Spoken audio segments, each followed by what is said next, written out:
Daisy Kelliher, thank you so much for coming on The Reality of Reality. Yes.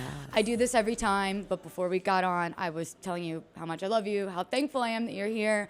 How are you? You've been on one hell of a press tour. This is your final thing. How's your past 2 weeks been? Busy. Yeah. Very, very busy. Every time I open Instagram, there you are on some different morning show, podcast, late night show. My God, like, are you sleeping? Barely. I'm very tired. I'm not going to lie. And LA is always a really busy time for me. Super fun. You know, I have a lot of friends here and we're doing, you know, I've been here for my last pickup for the show. So we're officially wrapped. Yay. We did the after show as well. And then I've doing press as well and doing, you know, we did a photo shoot for a magazine, a couple of podcasts. Very busy, but it's very fun. And it's not like this at home. So I do it for 2 weeks. Right. And then That's what you want to do when you're in LA. You want to feel famous. Exactly. Right? Exactly. So you guys are filming. I saw that there's a Below Deck after show, which is really exciting. You're filming that in LA. Yes. So Wow. we're wrapped that. We do 2 days. One we did like maybe a month ago, and then we did the other one like 2 days ago. So talking about, I mean, it's kind of filmed in the way like it looks like we've watched the season. Right. We haven't, but we know what happens. Could have fooled me. We know it. We're perfect actresses. I feel like if anything, that gives you more of an insight, right? It's like you don't know what they are or aren't going to show. So you're probably going to give us more tea on the after show than maybe we would want. Yeah, for sure. Like, even I know one of the producers was like, what's Daisy talking about? And they're like, oh, it wasn't in the show. It's fine. Because I have to give context as to like Right. why I make a decision. A lot of the time I make these decisions and you're getting a portion of the story. Right. So sometimes it doesn't always fully add up. So in the after show, I was like, oh, well, this person did this. And they're like, when did this all happen? And they're like, oh, it didn't make the show. You're right. Yeah. And they're like, well, damn, we wish it did. That sounds good. So the one Bravo hill I will die on, and I mean this, I'm not even just saying this because you're right in front of me, is that Below Deck Sailing Yacht is the best Below Deck on all the franchises. Skip season 1, no offense, but when you come in on season 2, you, Gary, Colin, I mean, there's so much drama, hookups, love triangles, pregnancies, like, holy shit. Like, crashing the boat. I know we had every year we go on to that show and I'm like, we can't top the last season. And then I would, you know, a weekend I'm like, oh, we just topped it. well, you said something great in the premiere of Below Deck Down Under where you said it's going to be nice to be on a boat that doesn't trash itself every time it leaves the Well, dock. that's the thing with sailing. The boat itself was like a whole other character that like actually Parsival. It was like the 10th, you know, person of the cast. But I am biased, and I also think sailing was the best. It is the best. Like, I mean it when I say that is a hill I will die on. Although we've, as of the time of this interview, have only seen one episode of Down Under season 4. So we could change our mind. What I like to say is I brought sailing to Down Under. So you kind of have the best of both worlds. This season is, you know, it's also really fun. It's, you know, a lot of that kind of lighthearted drama. Yes, it's drama, but we all kind of get over it at the end of the day. And I think that work drama as well. And, you know, me and Ben clashing, all that kind of stuff. And I was super proud of sailing. And it is, we're there, you know, to have fun mainly and also to entertain and to work hard. So I think that's really important to remember that. Right. Well, I was always very overwhelmed with the Below Deck. I'm like, there's too many seasons. And thank God, I had a friend named Heidi said, just start with Sailing Yacht. It'll be the perfect gateway. So I started with Sailing Yacht. Okay. So then when I went on to the other ones, I'm slowly realizing they got away with a lot of shit on Below Deck Sailing Yacht. And I can see that in how you're a chief stew, where you're an amazing stew, but you don't put up with any bullshit. And I wonder if that's because the Sailing Yacht is so small. You guys all came back, like many of you, for many seasons in a row. You knew each other so well. What are some of the biggest differences between working for Captain Glenn, who in my opinion was a very lenient captain? I mean, I'm pretty sure he let you guys have 2 drinks with charter guests one time, versus working with Captain Jason? I mean, Jason isn't too dissimilar from Glenn. I think, yeah, you know, I do think Sandy and Lee and maybe Jason were quite strict about certain things. For me, when I came onto the show, I did really run it like the way I would run a normal boat. I'm probably a bit more lenient. I also tend to work with more lenient captains. Right. yachting is supposed to be fun. We're here, we're on this earth for one time. Let's make it a good time. And I just think pick your battles.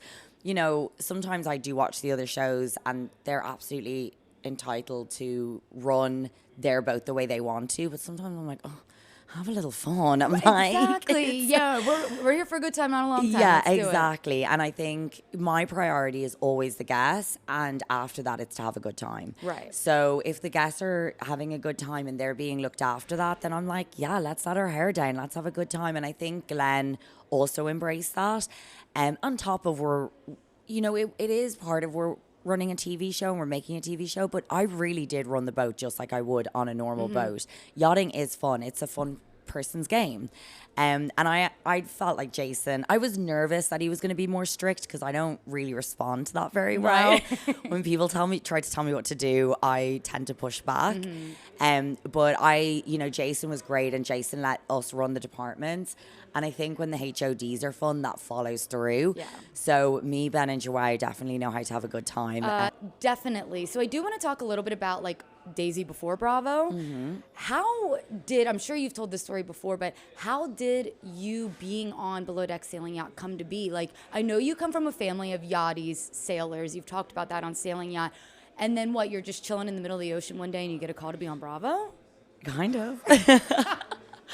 And so Every person's dream. They do reach out to people, that are in yachting. The casting runs like other shows. Like, I'm sure you've heard of like people on Love Island or 90 Day Fiancé. They, look at people on Instagram, people who fit that demographic, and say, hey, do you want to apply for the show? Right. So it works the same for Below Deck. You can either reach out to them or they do spam yachties. They put in hashtag yachting and see who's hashtagged their photos. So had gotten a message a few years beforehand asking if I was interested. I was like, no, I'm not interested. Wow. I think we definitely, at the time, I didn't realize how big the show was. I didn't realize what kind of career I could have. It also did have a negative kind of stigma in yachting. Yeah. And then I also was very thick in my career at that stage in yachting, and it is kind of a little bit of a career killer in that world. So I was like, no, I'm not interested. And then COVID hit and I lost my job. So I was like, Bravo? You guys still there? Exactly, pretty much. So I didn't know what I wanted to do. I felt I was already kind of thinking about leaving the industry as well and kind of thinking of what I wanted to do next. So my friends kind of were like, what about doing Below Deck? And then I was like, I kind of have nothing to lose. Like, I want to leave the industry anyway. I don't have a job. Right. So I reached out to them being like, are you casting? And they're like, yeah. And then it kind of happened really quickly. Yeah, it's so interesting to hear you say that it can be a career killer, because I have a really good family friend, Maggie, who just started working in yachting. And of course, my first thing is, are you going to go on Below Deck? Like, I want everyone I know to be on Below Deck. And she said the same thing. She said, it is known in yachting that you only go on Below Deck when you're kind of ready to be done in yachting. Like, why is that? I think, yachting is the 1%, the top 1%. You get a lot of wealthy people, a lot of people who run in very high circles, whether it be politics or celebrities. So discretion is one of the number one things you need to be a yachtie. Like, often you sign NDAs, you can't talk about the guests you have. So I think that is definitely it. And I also think, like any job, people have pride in their jobs, as yachties do. And I think they feel like Below Deck kind of makes almost like a mockery of it. There are certain things that we get away with on the show that we wouldn't do on a boat. Like, I'm not getting in the hot tub making out with people on my real boat. Like, okay, so you're not like that part. I'm culture not. Doesn't really exist regularly. The hookup culture does, but in the bar. Not necessarily in the guest areas. Oh my God, because all they do on Below Deck is hook up in the hot tub. Yeah, we wouldn't. There are some boats out there, but I would never use the hot tub. And I think, they take pride in their job, as they should. And I think they feel like Below Deck kind of, and I think a lot of people think it's scripted, which it's not. So I think they get a little bit annoyed. But when you don't understand Below Deck, and I was the same, I was like, oh, they don't know our job, like, it's a joke. But now that I've done Below Deck, I'm like, it is very similar to the real job. I don't think it makes a mockery of the industry, but I do think you have to be very confident in not working again in the industry when you take Below Deck on. Right. And there is just also such an extra added layer of if I fuck up, I'm fucking up on TV, and for sure. everybody's going to see it. You had mentioned like the production logistics of it all, and that's just always something that I think about while I watch. How much do you guys interact with the crew and the producers? I'm sure it's really different between Sailing Yacht and Down Under as well, because the boat is so much bigger. No, it's pretty similar. There's the same amount of cameras, the same amount of wow. producers. I think there is very little interaction. There's, especially my first season, when we did my first season, COVID, we were in the thick of COVID. So that fourth wall on top of masks, like we were not allowed to interact with each other.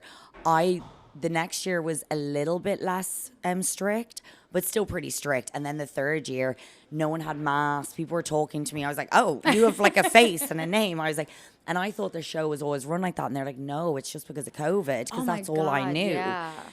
But they do keep the fourth wall very strict. Below Deck, I think, really runs on that. I don't think other reality shows are. I think we're probably one of the ones that are the most unproduced, the ones that we have the least interaction with our producers, our production team, because that authenticity is so important to the show, which is amazing. So I've been doing the show for 5 years, so I do have a relationship with the production team, but I think for the junior cast, they have very little. We see them on maybe the nights out. They, might pop their head in, once in a while. We're not allowed to talk to the camera crew, the audio people, and they're very professional at it as well. Oh my God, that would be so hard to not talk to people that are right next to you. It is weird. I think the weirdest is when you're in the room on your own and you do something funny, like you fall over and you're laughing and you're and that person's just deadpan and you're like, okay, that was really awkward. Yeah, you're at least give me a smile. Yeah, please. Exactly. And it's weird. So that's probably the weirdest time, when that fourth wall, you're exactly, give me a smile. Right. How do the confessionals work? Where are you guys doing those interviews at?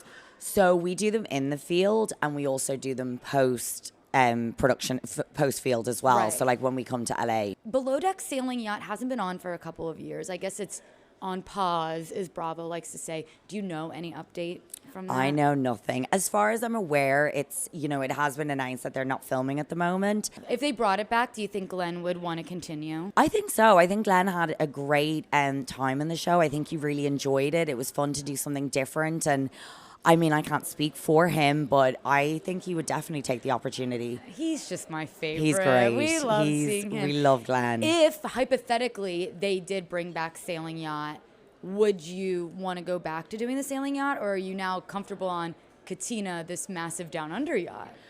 For me, I'm happy anywhere. For me, I go where the money goes. Wait, I fucking love that, Daisy. I know people always ask me. I'm like, I don't care if they're offering me a job. That's real. But that's up to Bravo. I loved my season on Down Under. If they want to keep me there, I'm happy to. If they want me back on sailing, I'm happy to. If the med calls, exactly, whatever. Yeah, I'm not that fussy. Yeah. A boat is a boat. I'm there to be a chief's shoe, and after that, show me the money. So what were you doing in between Sailing Yacht and Down Under? Were you still on boats? No, I had a year off and didn't film. It's kind of hard working on boats full time now. I really just do the show. As you should, by the way. Go where the money is, baby. Exactly. And it is. It's, I'm embracing this. I obviously have the podcast, doing all the press, filming. It takes up a lot of time. It really does. And that doesn't leave much room for yachting. That year was a little bit messy. I did have a year of going, what is my future? I didn't want to go back to yachting. I was ready to leave. I love my job as a chief's shoe, but I have an apartment now. I'm 38. My life is just different. Yeah. So that year was a little sticky. But we got through it, and I got offered a job. Yeah. So at the end of it. Thank you, Oh, Bravo. 100%. This time they called, and you were like, yep, I'm not even going to think about it. Absolutely. I think, in hindsight, the break did do me good, even though I was, very panicked and upset for not filming, and it was a tough year financially. But in hindsight, I think these things always happen for a reason, and it did remind me of how much I love this job, and it made me realize how much I wanted to go back, because you do have these moments is this worth it? Yeah. Did I make the right decision? Should I go back for another season? But when something slips away from you and you're like, damn, I really loved my job. You never know what you have till it's gone. Exactly. And I think, and I'm sure you've experienced this, but you seem quite humble. So I'm going to let you know. The fans were so fucking excited that you were announced to be on Down Under. Not only you, but it was you, João, Ben, Alicia. She's like, there were like so many returnees this season. Before we get into Down Under, you had mentioned your podcast. It's called Yacht Mess. First of all, phenomenal name. The photos I can't take the credit. I had heard in an interview it was like a friend of Mark's that came up with the name. Yes. She did a great job. Yes. The photo of you with the That was more lifesaver. me. That was me. That I pushed is so good. for that photo so hard. Mark is like, I hate my hair. I hate my hair. And I You was look like, great. he looks so hot in it. And I was like, this embraces what Yacht Mess is. It was perfect. Like these two kind of glamorous people just having train wreck lives and trying to figure stuff out. So I'm glad you like it. Oh my God, I love it. And also, I had recently learned when you guys were on Ryan Bailey's podcast this week that you met Mark as a charter guest on Sailing Yacht. Yes, correct. So how did your podcast come to be? So Mark is in that world. He is kind of into presenting. He's a comic. He does all of that and wants to continue doing that. So I think he's always looking for different avenues, different projects. He did have a successful podcast, which he has ended now to concentrate on Yacht Mess. And I think we just had a vibe, and his friend suggested, was like, why don't you do a podcast with Daisy? We'd met in New York for Watch What Happens Live, and we hung out, and she was like, you two have great chemistry. So he messaged me. He's like, look, I've got something to pitch to you. And we had a Zoom call, and he's like, I have a podcast idea. I want to be involved with you. And it was what I was looking for as well. And I was excited for the project, and I was like, this sounds exactly like what I want. So yeah, we're a year later. It's been a year in the making between the name and the concept. And People don't understand. I mean, from two podcasters, it's like really hard. Yeah. It really is surprising to me, though, that you guys weren't friends, I guess, prior. I mean, that friend that said you guys would have great chemistry was absolutely right. Like, I've been watching your episodes, your BravoCon episode of you guys like giggling in bed together. I would have thought you have been friends for 20 years. I know, it is crazy, and we took a gamble. You know, I think we really enjoyed each other's company, and it was definitely the project I was looking for. I was even talking to Jenna, who you just met, and we went away to Ibiza during the summer, and she was like, I remember you talking about the podcast being like, I'm nervous, like I don't know if we will get along, like what it's going to be like to work together. And since we started recording it, like we get on so well, and our chemistry, the amount of people, including my mom, keep saying, are you sure he's gay? And I'm like, yes, he's gay. But you're like, unfortunately, because I know. he's quite handsome. They're like, you guys have really good chemistry, Yeah, you and do he's have good hot. chemistry. Yeah, so I was like, yes, unfortunately, he's gay. But so it worked out really well, thank God, Yeah. because it could have been really awkward. But it's been so fun, and it really is. It's a passion project, and you got to be really invested in it, because it's going to be a while if it takes off, if it is successful, because podcasting is hard. It's oversaturated. It's a lot of work, but it's fun. So it is, and that's what I tell myself too. I'm like, the moment that this isn't fun for me anymore, Yeah. I'm not going to do it. 100%. Because what's the point if you're not having fun? Yeah. Which it's just a headache. Yeah. You know, but it's a lot of work, and your podcast is so good. You guys have it, so keep going. When Thank it feels you. hard, Thank keep you. going. And it's nice that you're able to do it virtually and in person whenever, because he's in LA. He's in New York. So what we do, so the production company we're with, they have a studio in LA and New York. So if I'm in the States, he'll either come up to LA or I'll fly into New York. So like I'm in New York in 2 weeks, and we'll block record. So we can do like 4 days. That's great. Yeah, they're like long days. Again, I'm like a zombie by the end. Yeah. It's a lot of work. But we do sometimes virtually, like you saw the Pillow Talk one in BravoCon. We did one here in LA last week by the pool. So it's really fun, but we like doing it in person because you get more that. fun, Yeah, and you get that yeah. chemistry. And we've only done one online with Aisha. I saw that one And too. yeah, she was great. And yeah, we'll see. But it's nice that we kind of have that versatility, because yeah, I'm in London, he's in New York, but we've somehow managed to do like so many in person. I know. I just like looking at YouTube. I'm like, they're together a lot, which is great. It's great. It is more fun when you're in person together. And to me, like it as a viewer, it shows like they're putting in that extra effort. Like I know it's not easy to do these things in person. No, but I think with podcasting, the viewership, people are getting really stickler about it. It's same with influencing. People want high production value. They don't want the COVID days of being on Zoom. They want the chemistry, and the viewers are getting really fussy, as they should. Yeah. And so I think if you want to succeed, I think the two things, production value and consistency, is really important, and content. Spoken like a true podcaster right here. Okay, everybody take notes. She's not just a chief stew. She is a production executive right now. You had mentioned Jenna, who when you pulled up, you were walking with Jenna, and I'm like, oh my God, hi, I just saw you on TV last night. It's so cool. Let's talk about Below Deck Down Under. At the time of us recording this, it premiered last night. The episode starts with you, João, and I know João. Hey, I know I'm not saying his name right. I know you're saying pretty good. Well, to me, I don't know if anyone knows his name. Yeah, I know. I don't even think if he knows his name. But you start with Ben, João, and yourself, and Jason, obviously. And what I found to be really interesting as like an avid Below Deck watcher is the three of you walked on the boat at the same time. Typically, people are walking on one by one unless you're like dating, right? So my first question, I guess, is how well did you know those two prior to this season? Had you seen them on Below Deck? Had you watched them before? So I had seen them. I'd watched their season, so I knew who they were, not for like quite a while, for a few years. I don't think I followed either of them on Instagram, and I certainly never met them in person or spoken to them. So I was going purely on their reputation and their edit. Which, not great. Not great. And it certainly left me very nervous. Yeah. You know, I was nervous going into the season. I didn't have the greatest season in my last sailing. Yeah. And the pressure was there. You know, the pressure was there from Bravo. Like, to be asked back onto another franchise, I was lucky. And I knew they were like, you better bring it. Like, you've been given another chance. And but also, Daisy, I'm sorry, you better bring it. You were Below Deck Sailing Yacht. How many more deckhands can you make out with? Like, you've brought everything. I know. I work hard. You work hard. But, you know, I did feel really grateful to be asked back and to be on another franchise. So I guess that pressure was on myself. Yeah.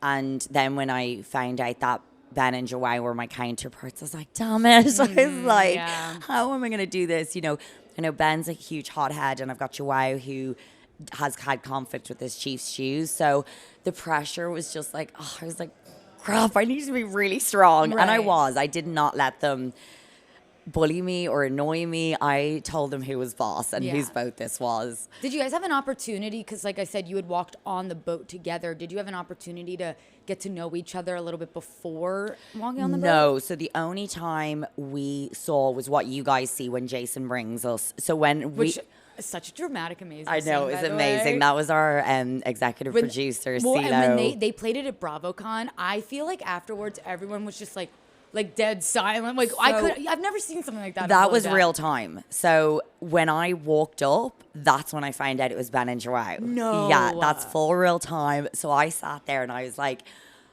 what the fuck? The whole time in my mind, like, we're being filmed, we're trying to get to know each other. And the whole time in my mind, I was like, how am I going to do this for 6 weeks? You're like, how am be cool, I? be cool, be Yeah, cool. yeah, exactly. I was so nervous.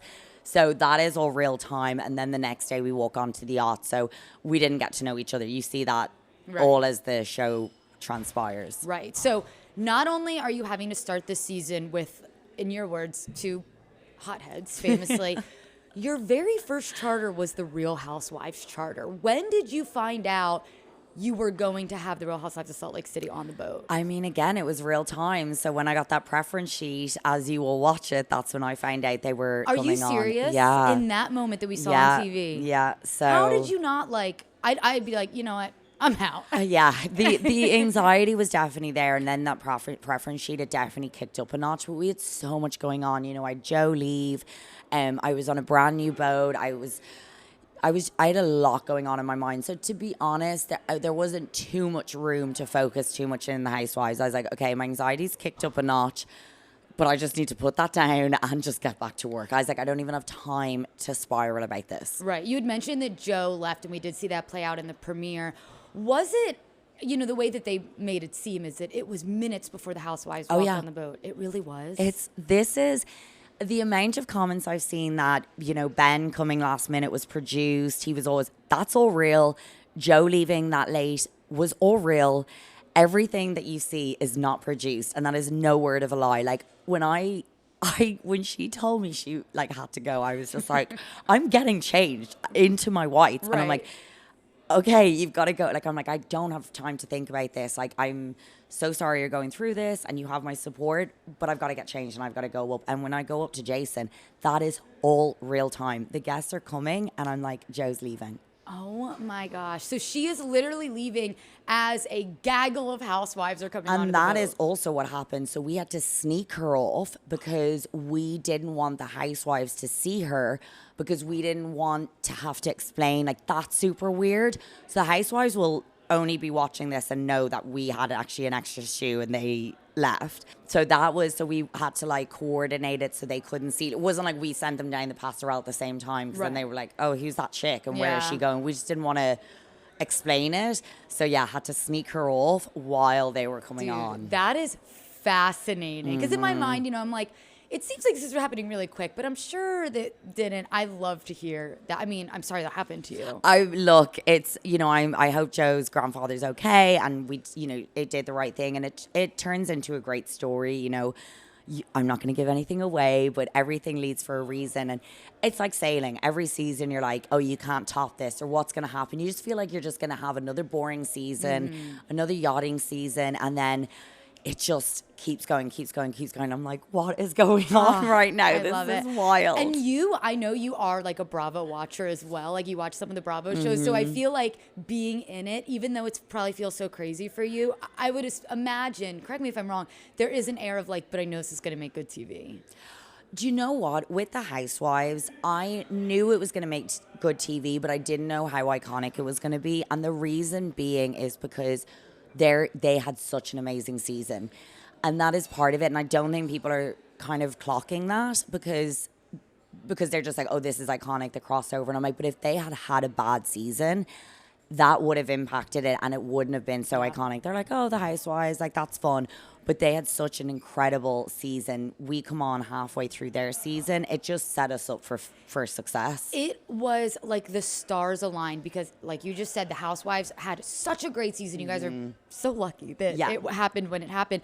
But then, I mean, this is also a really iconic season for Below Deck Down Under with the return of Ben, João. Like I said, it's like... And again, Ben was not meant to be part of this cast. Yeah, so that is true that it was a last-minute replacement. Fully true. They had another chef who was flying in. He got cold feet. It is a returning cast member. I don't think I'm able to say who it was, but it was someone you've all seen before. Okay. I think they were almost like, they were either on the flight or about to get on the flight, and they got cold feet, decided to pull out. And Jason had met Ben the week before in Fort Lauderdale, and he said, what about Ben as a backup? And they were like, nah, Ben wouldn't do it. Like, he's over it. As humans, we assume. And he was like, I'm pretty sure he would. I think you should reach out to him. So I think it was 48 hours before filming. And because Ben was going through his breakup with his girlfriend, that's it, stars aligned. And maybe if it was the year before, he would have said no. He would have been planning on getting married. It wouldn't have been the right time. But he was like, I need a change. I want to get out of my head. I want to get out of Florida. So he said, yeah. The Bravo gods were shining down on you. This is it. It's shining down on us as viewers. So had you ever met any of the Salt Lake Housewives prior to them being on the boat? I had met Whitney and Heather in BravoCon. Oh, okay. Yeah. Great. Yeah. So at least you had that connection. Yes. You had a front row seat to some like pretty epic Housewives fights. As viewers, the fights seemed crazy on that boat. Being there in real time, were they as crazy as they seemed? Yeah, they were pretty crazy. Oh my. It was weird though, because now that I've watched the show, everything makes context. But obviously at the time, and I didn't know how far they were into filming as well. It seemed really over the top, very loud, and everyone's like, oh, what were they fighting about? And I'm like, I have no idea. And I would have loved that because I watched the Housewives of Salt Lake City. Oh, yeah, because it's so out of context for you. So out of context. Like, they're halfway through the season, so nothing made sense to Right. me. Obviously, now I've gotten to watch it back. I'm like, oh, this all makes sense. So I was trying to listen in because I was like, I am getting firsthand tea. Nothing made sense. I Yeah. was like, I don't know what they're fighting about. This makes no sense to me. But yeah, they were full on. But they know what they're doing as well. They're great TV. They didn't have a good season for no reason. Like, they know exactly what they're doing, why, they're being brought back. So it was crazy, but I didn't expect anything less from them. Right. Also, how cool is it for you as a Housewives fan to like be on the Housewives? Massively, Like, especially Salt Lake City. And like, I've seen other people like Emma Stone talk about like Salt Lake City's her absolute fave. And my friends text me being like, she knows who you are. yeah, Emma Stone, Jennifer Lawrence, everybody loves Salt Lake, and so by default they love you. Exactly. And even if they don't Obviously. love me, they at least know who I They am. know me. They've Yeah, seen my face. Exactly. They've seen my face. The trailer for this season of Below Deck Down Under truly looks insane. Like, genuinely, it's an amazing trailer. What I love about you, Daisy, you are a great stew. I would love to be like a second stew to you, Thank but you. you don't put up with bullshit. I'm sassy. You are sassy. I like stick up for people, and I'm like, that person was such an asshole. And then I watch myself, and I'm like, God, I'm kind of an asshole. No, but you're not, because you stand up for what's right. They have shown you, and I'm sure it was every moment you've ever gotten in an argument, but there seems like there are a lot of times you get in arguments with people in this season. Just based off of the trailer, Yeah. who do you think you fought with the most this season? Ben. Yeah. Yeah, definitely Ben. But Ben is, it turns out Ben really respects you when you fight with him. So it was kind of our love language. That is so toxic. So toxic, so toxic. But it is, I'm not really like that in my own life. I'm actually quite soft. But I think with the show, it is being televised. There are millions of people who are watching it and scrutinizing you. And I don't like being made a fool. So I think that really kicks into gear when I'm filming. Because when somebody, lack of a better word, like kind of gaslights me, is like, I remember my first season, Natasha, when I said, oh, they want poached eggs, and she gives me eggs Benedict with hollandaise sauce. And I'm like, they don't want, and I didn't stick up for myself for what I knew, because I was like, maybe I'm wrong. And now 5 seasons later, I'm like, I am right. Yeah. And you are not going to tell me I'm wrong. I'm not going through this bullshit again. So I think that really kicks into gear this year. I'm like, and I think after coming off the Danny and Deanna saga, it was the same thing, like being like, you shouted at us. I'm like, do not tell me I shout at you. Yeah. That is, I do not do that. Use the word firm. Yeah, I will go with that. So I think this season that really all played in. I was like, don't tell me I did something. Don't tell me I'm wrong. If I ask you for something, it's because I'm telling you it needs to be done. This is not a conversation. Yeah. This is an order. Good for you. So I think you're going to see that play out a lot in this season. Yeah, and that's what I'm tuning in for. It's an evolved Daisy. You had mentioned on your podcast, Yacht Mess, that you had once served Kathy Hilton on a yacht. Very true. Was this before Below Deck? It was. This was when I was back in my real chief stew yachting days. What was the story there? Who was she with? What can you tell us? We were actually in LA, and we were in Marina Del Rey, and our owner had a guest who lives in LA on for a birthday, and they had a really small, intimate dinner. And there was Kathy Hilton, her husband, and another 2 friends, and then 4 friends, 2 that it was their birthday and her husband, and then 2 friends, and then Kathy and her husband, and then our owners. So it was very interesting. She is just what she's like on the show. She is airy fairy, a bit aloof, but very nice. She was fighting over with my owner about the music. She wanted Britney Spears. My owner wanted Michael Jackson.